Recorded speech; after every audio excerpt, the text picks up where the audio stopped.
নমস্কার বন্ধুরা, নবদিগন্ত চ্যানেলের পক্ষ থেকে আপনাদের সকলকে জানাই স্বাগতম।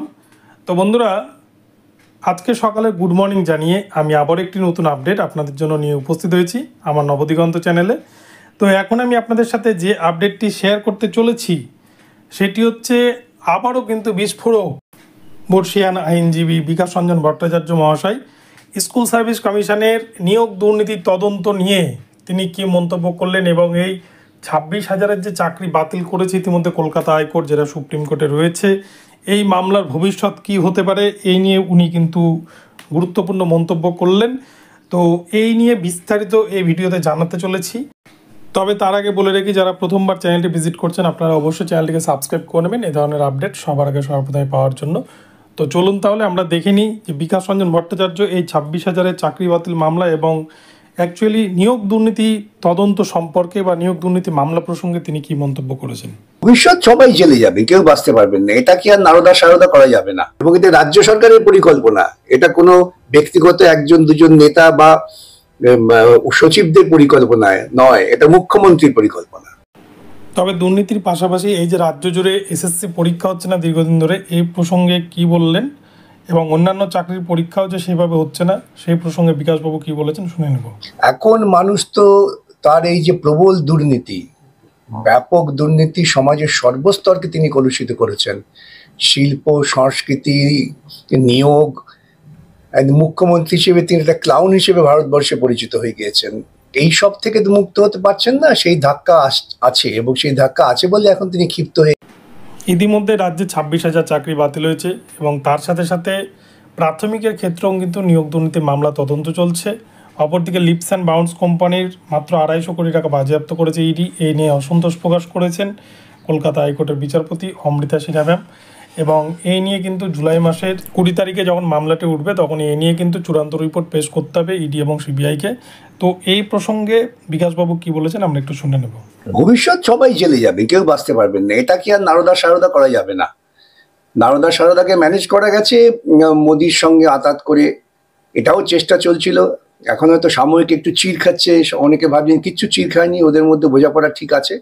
কিন্তু আমরা বারে বারে এই আঘাত করতে করতে ভাঙ ভাঙ কারা ভাঙ, আঘাতে আঘাতে কর, আমরা এই আঘাত করতে করতেই আর ইতিবাচক হচ্ছে যে বিচার ব্যবস্থার বিচারকেরা তারাও এই দুর্নীতিকে আর মেনে নিচ্ছেন না, মেনে নিতে পারছেন না এত বড় দুর্নীতি। এরই শিক্ষা, এরই প্রতিফলন দেখতে পেলাম নিট 2024-এ। সুতরাং এই দুর্নীতিকে যদি আমরা না ঠেকাতে পারি তাহলে কিন্তু ভারতবর্ষের প্রজাতন্ত্র ক্ষতিগ্রস্ত হবে। এটা আমার কথা না, সুপ্রিম কোর্টের কথা, যে দুর্নীতি হচ্ছে ক্যান্সার, সমাজের প্রত্যেকটা অঙ্গ প্রত্যঙ্গকে নষ্ট করে দেয়। দুর্নীতির প্রভাব মারাত্মক হয়ে দাঁড়ায়। দুর্নীতি কখনো শেষ পর্যন্ত জয়লাভ করতে পারে না। আর এই যে দুর্নীতি সমাজের একদম শিকড়ে পৌঁছে গিয়েছে, এটা একটা কনস্টেবলের লরির থেকে 5 টাকা নিলাম সেটা নয়। যারা এখন লরির থেকে 5 টাকা নিয়ে তো 10 টাকা নিয়ে গর্ব করে বলে আমাদের মন্ত্রী নেয়, আমি দেবো না কেন। অনেকে বলেন যে এই ছোটখাটো এদের কেন করছে, এই যে মন্ত্রীরা করছে তাদের তো ঠেকাতে পারছো না, এই অভিযোগ আমাকে অনেকে করেন, ক্ষোভ প্রকাশ করেন। তা আমরা সবটা নিয়ে তো ভাবতে হবে। দুর্নীতির পক্ষে দুর্নীতি দিয়ে সওয়াল হয়ে যাচ্ছে, তার বিরুদ্ধে তো মানুষকে সচেতন হতেই হবে।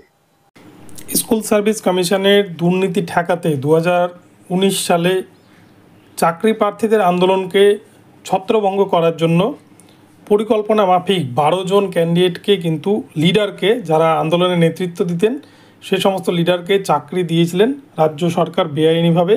তো এই প্রসঙ্গে ইডি এবং সিবিআই যে চার্জশিট পেশ করেছে আদালতে, এই প্রসঙ্গে বিকাশবাবু কি বলছেন আমরা শুনে নেব। এটা তো আমরা অভিযোগ করেইছিলাম যে এটা, এবং এই যে সুপার নিউমারি পোস্ট, সেটা তো এই দুর্নীতির একটা অংশ যারা আন্দোলন করছে মুখিয়া, তাদেরও দুর্নীতির মধ্যে ঢুকিয়ে দাও। সেই অনেক কলেজ জীবনে অনেক ছেলেমেয়েরা দেখবেন নিজেরা যখন মদ খাচ্ছে, যে বন্ধু মদ খানা থেকে জোর করে মদ খাইয়ে দাও, তুই বাইরে বলবি না তুই কাউকে।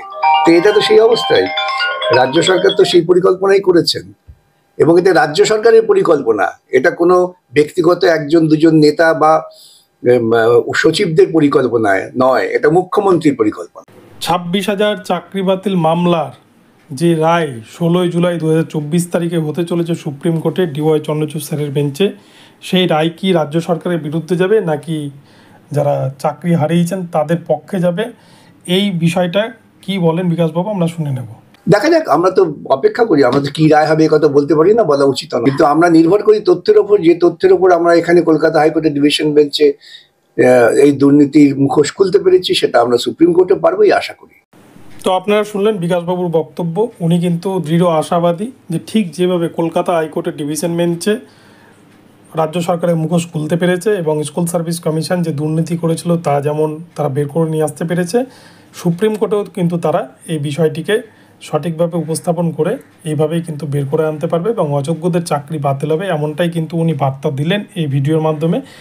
এবং এছাড়াও প্রাথমিকের যে নিয়োগ দুর্নীতি তদন্ত চলছে, যেখানে অমৃতা সিনহা ম্যামের একের পর এক নির্দেশ রয়েছে লিপস অ্যান্ড বাউন্স কোম্পানির বিরুদ্ধে, সেক্ষেত্রেও কিন্তু উনি আশাবাদী যে সেক্ষেত্রেও হয়তো ইডি সিবিআই তারা সঠিক তথ্য প্রডিউস করে সমস্ত নিয়োগ দুর্নীতির বিপক্ষে রায় কিন্তু নিয়ে আসবেন এবং যারা যোগ্য ক্যান্ডিডেট তাদেরকে কিন্তু তাদের চাকরি ফিরিয়ে দেবেন। তো বন্ধুরা, এখন ভিডিওটি এখানেই রইল। আপনাদের আপডেটটি কেমন লাগলো অবশ্যই কমেন্ট করে জানাবেন। ভিডিওটি ভালো লাগলে চ্যানেলটিকে সাবস্ক্রাইব করে দেবেন আর এই ধরনের আপডেট প্রতিনিয়ত পেতে চ্যানেলটিকে ফলো করতে থাকুন। ধন্যবাদ সকলকে, সকলে ভালো থাকবেন। পরবর্তীতে নতুন আপডেট নিয়ে আসবো, দেখা হচ্ছে পরবর্তী ভিডিওতে। ধন্যবাদ।